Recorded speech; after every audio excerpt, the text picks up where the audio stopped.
장병 여러분, 그리고 시청자 여러분 안녕하십니까? 국방TV 특강 지식인 조우종입니다.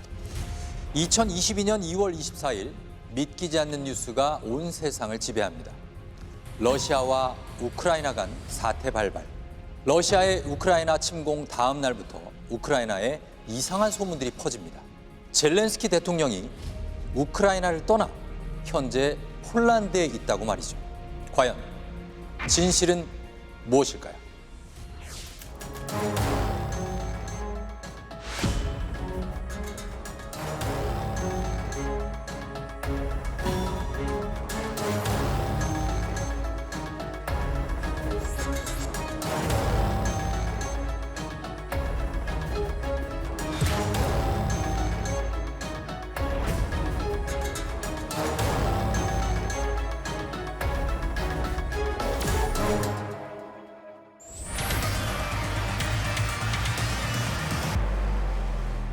먼저 육군사관학교 군사사업과 교수 심호섭 교수님 안녕하세요. 반갑습니다. 반갑습니다. 예.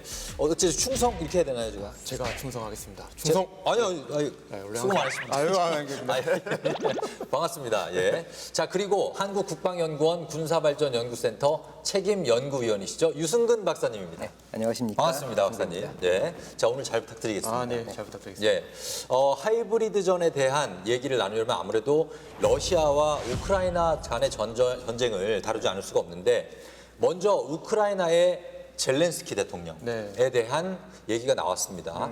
이 젤렌스키 대통령이 폴란드로 뭐 소위 말하면 도망을 갔다. 뭐 이런 뉴스가 진실입니까? 가짜 뉴스입니다. 아, 가짜인가요? 아무래도 이제 국민들 입장에서 봤을 때 네. 대통령이 우리를 버리고 도망갔다.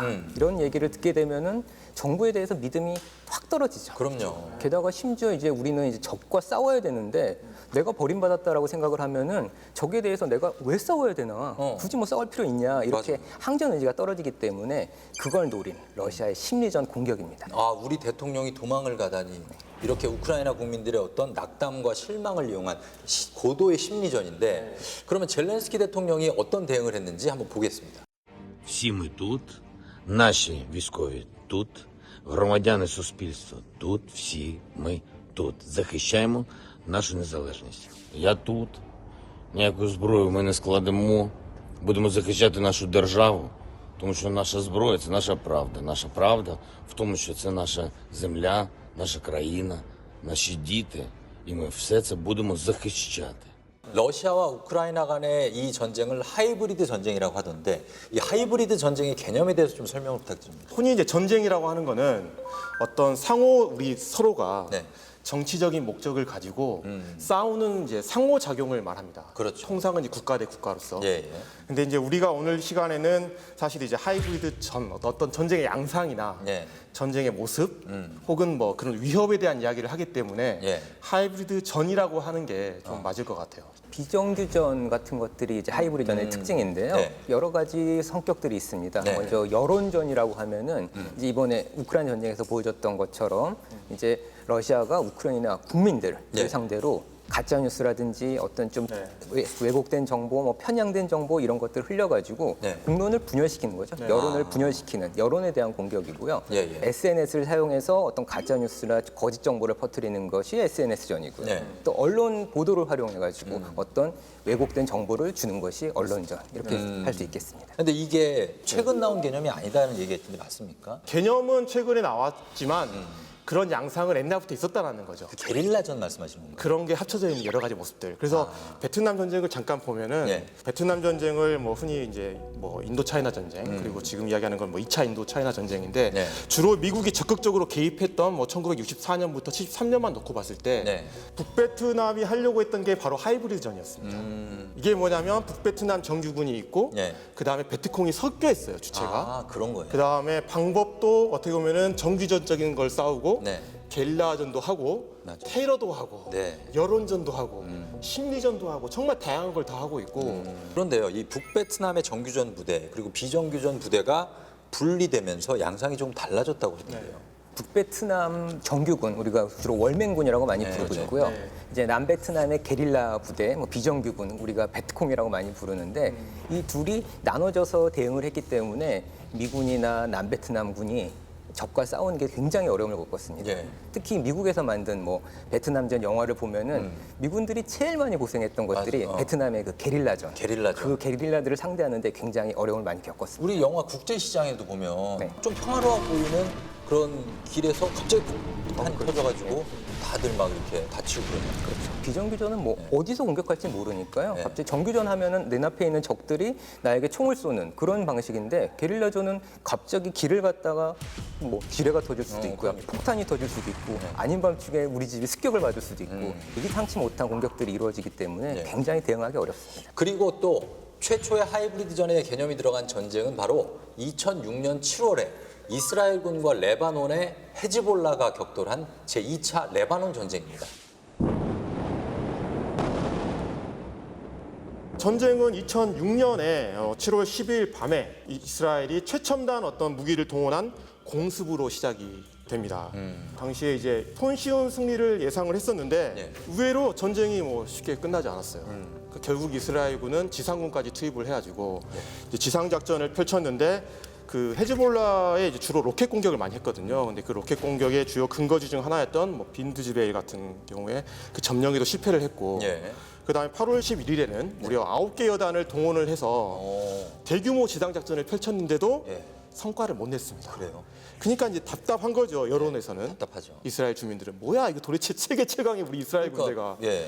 그러면서 9개 여단이 들어갔는데. 그렇죠. 그러면서 전쟁을 빨리 끝내라는 여론의 압박과 국제사회의 압박도 있었고 게다가 이제 어떤 딜레마에 빠졌냐면 이제 휴전을 하거나 네. 아니면은 전면적인 더 많은 부대를 투입해서 지상작전을 해야 되는데 이것도 안 되고 저것도 안 되는 그런 상황에 직면을 한 거예요.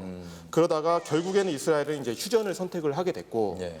8월 14일 날 이제 34일간의 전쟁이 이제 막을 내리게 됩니다. 그러면 지금 말씀하신 중에 이 먼저 헤즈볼라라는 이 종교 조직이라고 해야 될까요? 군대라고 해야 될까요? 뭐 어쨌든 이슬람인데 네, 네. 이 헤즈볼라에 대해서 정확하게 좀 설명을 좀 부탁드려보겠습니다. 네. 이 만들어진 것을 보면은 이제 어떤 이스라엘에 군사적으로 대응하기 위한 단체이기 때문에 군사 조직이라고 보는 건 좋은데 네. 이거를 하는 사람들이 종교인들이니까 종교인들이 만든 군사 조직 그렇죠. 이렇게 보는 게 가장 합리적일 것 같습니다. 어. 하지만 대중들은 이제 테러리스트다 네. 이렇게 많이 얘기를 하고 있죠. 근데 헤즈볼라 뭐 많잖아요. 무자헤딘, 뭐 맞습니다. 지하드 뭐 용어가 너무 헷갈리는데 네. 그런 게 다 그 이슬람 세력입니까? 헤즈볼라 같은 경우에는 이슬람교 중에서도 시아파, 주로 수니파, 시아파 이렇게 많이 얘기하는데 예, 예. 시아파 중심으로 만들어진 단체고요. 그러다 보니까 이슬람 세계에서도 이제 시아파를 주축인 이란이라든지 시리아 그런 나라에서 주로 후원을 했습니다. 어떤 활동을 합니까? 이 단체가? 네, 사람들을 암살한다든지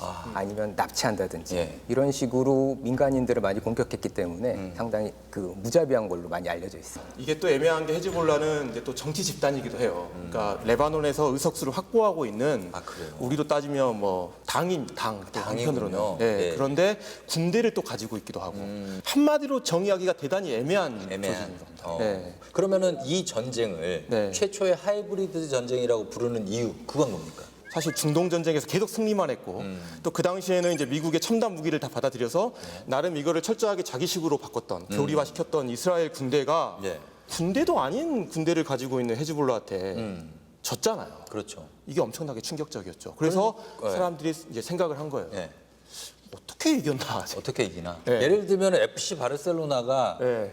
뭐 저 바르셀로나 고등학교 팀한테 진 거 아니에요? 그렇죠. 예, 그렇죠? 예. 네, 어이없는. 어이없는 진 거죠. 그러면 당연히 연구를 해야겠죠. 왜 졌는지. 연구해야죠. 예. 예, 그래서 연구를 해서 헤즈볼라가 싸우는 모습을 보니까 이런 양상이 나타났구나. 이런 양상을 우리가 하이브리드전이라고 할 수 있겠구나라고 최초에 이제 호프먼이라는 네.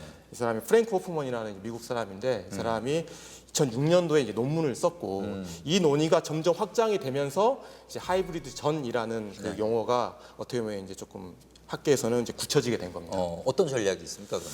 여러 가지를 좀 살펴볼 수 있는데 첫 번째가 여론전이고요. 예. 두 번째가 이제 사이버전으로 이야기할 수 있을 것 같고 세 번째가 이제 로켓 공격. 그리고 네 번째가 이제 게릴라전, 흔히 말하는 비정규전. 그다음에 다섯 번째가 이제 정규전을 동시에 수행을 했습니다. 그러니까 정말 다양한 어떤 그런 방법을 썼는데 예. 더 웃긴 건 뭔지 아세요? 뭐요? 실제로 사상자 숫자는 헤즈볼라가 훨씬 많았어요. 헤즈볼라가? 예, 이스라엘보다. 그런데 전쟁을 이긴 건 누구냐면 헤즈볼라입니다.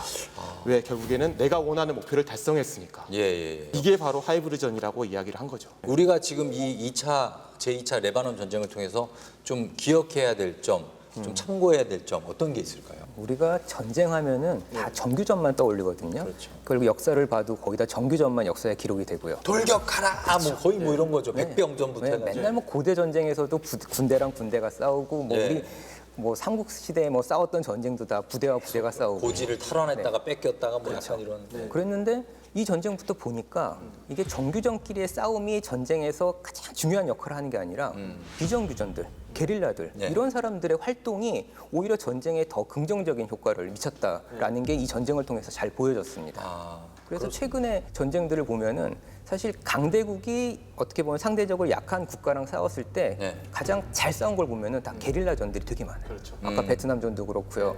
구소련이 아프가니스탄에서 그거 철수하게 된 것도 그렇고요. 지금 뭐 미군이 테러리스트들하고 전쟁을 했을 때 성과를 없이 그냥 철수했잖아요. 그런 사례들 보면은 혹시 게릴라전, 비정규전이 상당히 효과가 높은 그런 전쟁 방식이라고 할 수 있고. 아무튼 이 하이브리드전이 지금 굉장히 흥미로운 전쟁이 아닐 수가 없고 정말 소수로 다수를 이기는 전략. 네, 그런 것 거죠. 같습니다. 네, 그래서 제가 좀 한마디만 여기서 네네. 더 이야기하고 싶은 게 사실 예전에는 저희가 항상 역사에서 전쟁을 볼 때는 정규전과 비정규전을 나눴습니다. 이거 따로 보고 이거 따로 봤는데 네. 지금 보니까 이 구분 자체가 대단히 애매모호해졌다는 거예요. 그러니까 더 이상 이거를 이분법적으로 나눠서 전쟁을 보면은 네. 이 전쟁이 이해가 안 된다는 거죠. 그렇죠. 그래서 거기서 탈피해서 모든 거를 함께 봐야 된다는 의미에서 하이브리드전의 의미가 있고 최근 전쟁을 볼 수 있는 분석 틀로서 이게 가치가 있는 게 아닌가 좀 이제 그런 생각을 합니다. 자, 다음 하이브리드전입니다. 2014년 러시아 의회는 크림반도 합병 조약을 만장일치로 비준합니다. 자, 이 크림반도 합병에 러시아가 하이브리드전을 활용했다고 하는데 이거 맞습니까? 러시아가 냉전이 끝나고 나서 경제력이 많이 약해집니다. 그러다 보니까 구소련 시절에 가졌던 방대한 군사력을 운용하기가 굉장히 어려워졌던 거죠. 예. 그러면서 이제 미국이라든지 나토와 같은 나라들하고 상대를 하려다 보니까 그런 예전에 싸웠던 방식으로는 더 이상 승산이 없어진 거죠. 그러다 보니까 어떻게 해야 될까 뭐 고민하다가 네. 나온 이제 하나의 답이 바로 하이브리드전입니다. 아하. 하이브리드는 아무래도 강력한 군대를 물론 운영도 하지만 네. 그 외에 다른 수단들도 많이 활용을 하기 때문에 실제적으로 가성비 있게 네. 정말 최소 비용으로 최대 효과를 낼 수 있는 그런 방법이었던 거죠. 그래서 그 대표적인 사례가 바로 크림반도 합병입니다. 근데 러시아 입장에서는 이 크림반도가 대단히 중요한 곳입니다. 꼭 차지하고 싶은 요충지. 그렇죠. 예. 왜냐하면 여기를 통해서 흑해로 나갈 수 있으니까. 맞습니다. 바닷길이 여기고 예, 예. 있거든요. 그래서 크림반도에 있는 세바스토폴이라는 항구를 러시아가 우크라이나로부터 장기 조차를 하고 있었는데 예. 항상 간당간당하잖아요. 사실 그렇죠. 내 땅이 예. 아니면. 맞아요. 예, 근데 그때 우크라이나에 어떤 일이 있었냐면 유로마이단 혁명으로 2014년 2월 달에 기존의 칠러 성향의 대통령이 쫓겨나게 됩니다. 정권이 바뀌는군요. 정권이 바뀝니다. 친서방 세력으로. 아하. 그러자 크림반도에서는 어떤 일이 벌어졌냐면 네. 크림반도 같은 경우에는 러시아인들이 오히려 되게 많이 삽니다. 60%가 넘어요. 예, 예. 그러니까 러시아인들이 우크라이나에 대한 시위를 하게 돼요. 근데 물론 거기에 이제 러시아가 물밑 지원을 또 해줬다는 이야기도 있고 하는데 예. 러시아 입장에서는 이거를 대단히 중요한 기회로 봤죠. 그렇군요. 그러면서 러시아가 보냈던 게 군대를 보냅니다. 군대인데 어디 소속의 군인인지 알 수 없는 그런 아, 정체를 모를. 정체를 모를 그런 군대를 보내가지고 예. 뭔가 그런 공포 분위기도 만들고 뭐 행정기관들도 장악을 하고 예. 뭐 교량도 차단을 하고 하면서 바꾸려고 하는 노력을 계속 하는 거예요. 예. 그러면서 크림반도에서는 러시아 친러 어떤 그런 정치인들이 뭔가 의회를 장악을 하면서 주민 투표를 붙입니다. 예. 독립해서 러시아로 가자라는. 그래서 찬성을 하게 돼요.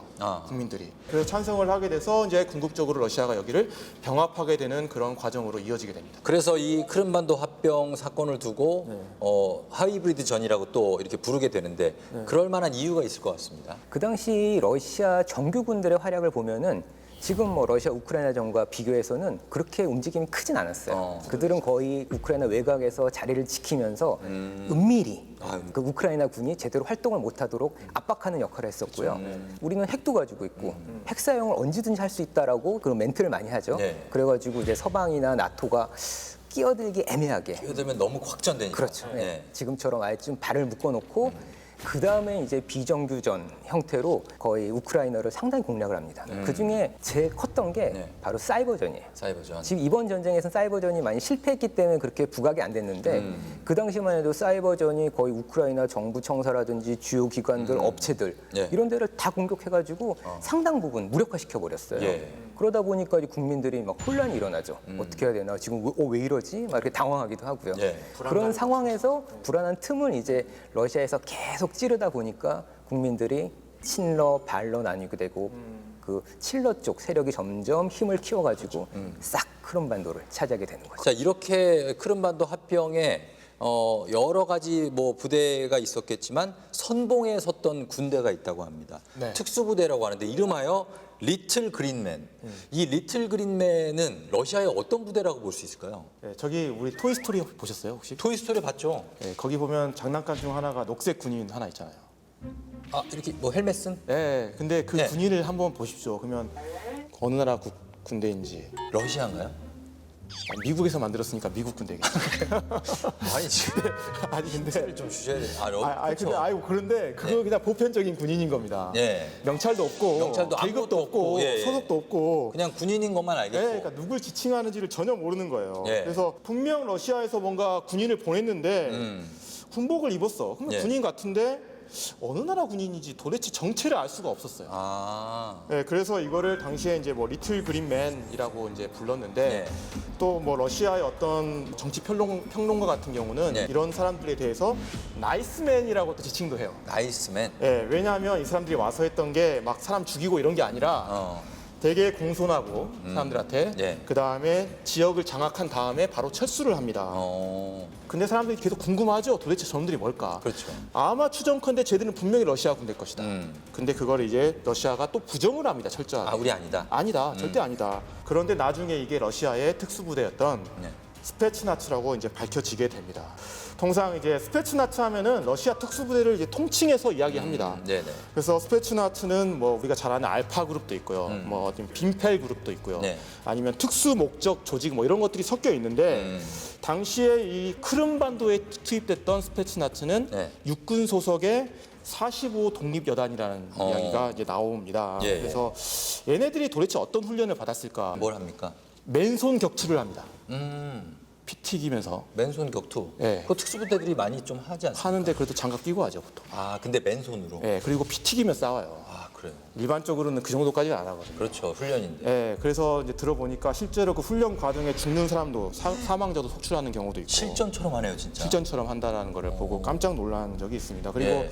더 재밌는 거는 이제 테러나 이런 것들도 암살 같은 경우도 테러 그런 진압. 훈련도 받고 예, 예. 진압뿐만 아니라 테러를 하는 아, 테러 수행. 수행하는 어떤 그런 임무 수행을 어. 보통은 대테러를 하는데 그렇죠. 테러를 수행하는 그런 임무 수행도 하고 요인 암살과 같은 그런 훈련을 한다는 부분에서 조금 놀라웠고요. 예. 그래서 결론적으로 이야기한다면 네. 인간의 한계를 초월하는 그런 훈련을 하는 특수부대 집단이다라고 예. 좀 이해를 하시면 될 것 정말 같아요. 고도의 훈련을 받은 네. 그런 집단이 스페츠나츠인데 그렇죠. 일반인은 상상할 수 없을 정도의 이런 훈련을 받는다는 리틀 그린맨 어떻습니까? 전장에서는 어떤 역할을 수행했습니까? 이 리틀 그린맨들은 실제 가서 뭔가를 활동을 합니다. 직접 사람들하고 대면할 수도 있는 만나고? 거고요. 그다음에 실제 뭔가 약간의 무력을 써야 될 일이 있을 때 쓰고? 이 사람들이 가서 해주는 오. 거죠. 신 교수님께서 말씀하셨던 것처럼 네. 이 사람들은 부대 표식도 없고요. 이름도 없고 아무것도 없어요. 그러니까 사람들이 볼 때는 이 사람들은 그냥 약간의 뭐 민병대인가? 이 사람이 우리 군인은 편인가? 군인인데 예. 어딘지 모르고. 그렇죠. 네. 약간 그러니까 우리 편 같은 느낌이 나니까 그냥 그리고 또 뭐 아까 나이스님 말씀하신 것처럼 말도 통하고 뭐 그렇게 적대적이지도 않고 그러다 보니까 이 사람들은 그냥 우리 편이다 생각하고 지내고 있는데 이 사람들이 우크라이나 의회를 장악을 하고요. 실제 또 친러 뭐 시위라든지 어떤 것들을 할 때 네. 물밑에서 계속 지원을 해줍니다. 그러니까 실제적으로 어떤 물리적 충돌이 일어났을 때 이 사람들이 대신 싸워주기도 하고요. 네. 그러다 보니까 점차 친러 세력은 점차 힘을 얻게 되는 거고요. 반러 세력은 점점 이 사람들 때문에 움츠러드는 거죠. 그야말로 발에 흰색 분칠을 한 늑대였군요. 드러내지 않고. 엄마야. 그렇죠. 아주 들어가면 확 잡아먹는. 이게 무서운 분들입니다. 예. 그래서 굳은 일은 이 사람들이 다 한 거죠. 그렇죠. 그래서 지금 2014년에 그 크림반도의 긴장이 굉장히 고조된 가운데 뭐 미국과 같은 이런 서방 국가에서는 러시아를 향해서 굉장히 날선 비판이 이어졌죠. 뭐 미국의 당시 대통령이 또 오바마나 네. 뭐 독일의 당시 뭐 총리였던 메르켈 같은 경우는 당장 이거 취소 안 하면 경제 제재하겠다라고 했고 당시에 미국의 이제 존 케리 국무장관 같은 경우는 철수시켜라 러시아 군대. 예. 심지어 안 하면 너희 집 메일에서 제외하겠다라는 그런 이야기까지 합니다. 예. 그래서 러시아의 크림반도 합병이 가져온 후폭풍 어떤 것들이 있을까요? 민간 부분은 방금 말씀하신 것처럼 제일 큰 게 경제 제재예요. 러시아에 대해서 상당히 많은 경제 제재가 들어갔죠. 예. 그래서 러시아 경제가 상당히 더욱더 어려움을 겪게 되는 그런 이유가 됐고요. 그리고 나서 한 가지 또 봐야 될 게 네. 경제 제재를 하면서 미국이라든지 서방 세력이 우크라이나에 대해서 군사적 지원을 해주기 시작합니다. 무기도 살짝 공급을 해주고 해주고. 거기에 네. 대해 훈련도 시켜주고요. 이러면서 우크라이나가 러시아에 대항할 수 있는 힘을 조금씩 키워줄 수 있게 그런 계기를 마련해 줬던 거죠. 예. 그런데 뭐 러시아 같은 경우에는 그에 대해서 이제 불만이 많다 보니까 뭐 천연가스 가격을 올린다든지 예. 아니면 다른 나라들에 대해서 우리도 경제적으로 힘드니까 너희도 좀 힘들어 봐라 이렇게 약간의 보복도 하기도 했고요. 그렇죠. 근데 제일 큰 거는 역시 군사적으로 봤을 때 이 크림반도 합병 이후에 우크라이나 동부 지역, 네. 우리가 돈바스 지역. 예, 그 지역에서 대대적인 그 어떻게 보면 독립이죠. 러시아로 가려는 독립 전쟁들이 벌어집니다. 그래서 도네츠크, 루안스크 이런 국가들이 독립 투표를 해요. 그래서 자기네들이 이제 우리는 더 이상 우크라이나에 속해 있지 않고 우리는 독립 국가다. 네. 그래서 둘을 서로 합쳐가지고 이름이 노보로시아, 노보로시아. 예, 새로운 러시아라는 예. 연방 공화국을 자기네들이 그 선포를 합니다. 우리는 그런데 이제 인정받았습니까, 독립을? 근데 아직까지 인정을 못 받고 있죠. 아직 못 받고 우크라이나에 속해 있고. 네, 우크라이나. 그런 상황. 지금은 어떻습니까? 지금 이제 뭐 전쟁이 발발해서 계속 전쟁 중이지만 크림반도의 상황은 어떻습니까? 네, 크림반도 같은 경우는 비록 다른 나라들은 여기에 대한 인정을 하지 않았지만 예. 사실상 러시아 영이 있고요. 지금 이제 진행되고 있는 우크라이나 전쟁 같은 경우 보면은 네. 처음에는 뭐 러시아가 이제 속전속결로 뭐 키이우도 함락을 시키고 그렇죠. 뭐 하려고 했지만 예. 지금은 이제 어떻게 보면 전쟁이 다음 단계로 바뀐 거잖아요. 네, 그러면서 이제 러시아가 확보를 하려고 하는 게 이제 돈바스 지역을 확실히 확보를 하려고 하고 있고 네. 동시에 이제 크림반도로 시작을 해서 네. 그 다음에 이제 이 돈바스 지역까지 이어지는 그 남부 회랑을 확보를 하려고 지금 노력을 하고 있습니다. 그래서 아하. 처음부터 크림반도가 러시아가 가지고 있었으니까 군대를 이쪽으로 보내서 하나의 축선을 만들기도 했었고 예. 현재로서는 이 크림반도에서 이 지역을 연결하려고 하는 작전을 하다 보니까 크림반도가 더욱더 러시아에게 이제 전략적으로 중요한 지역이 되고 있다. 그렇죠. 그리고 심지어 이 일대에서 지금 해상전도 벌어지고 있거든요. 그래서 어떻게 보면 지금 더 크림반도에 우리가 더 관심을 갖게 됐다라고 좀 이야기를 하고 싶습니다. 예. 근데 아주 중요한 인물이 런던에 나타났다고요. 네, 당시 시리아의 원자력 위원회 책임자였던 이브라힘 오스만입니다.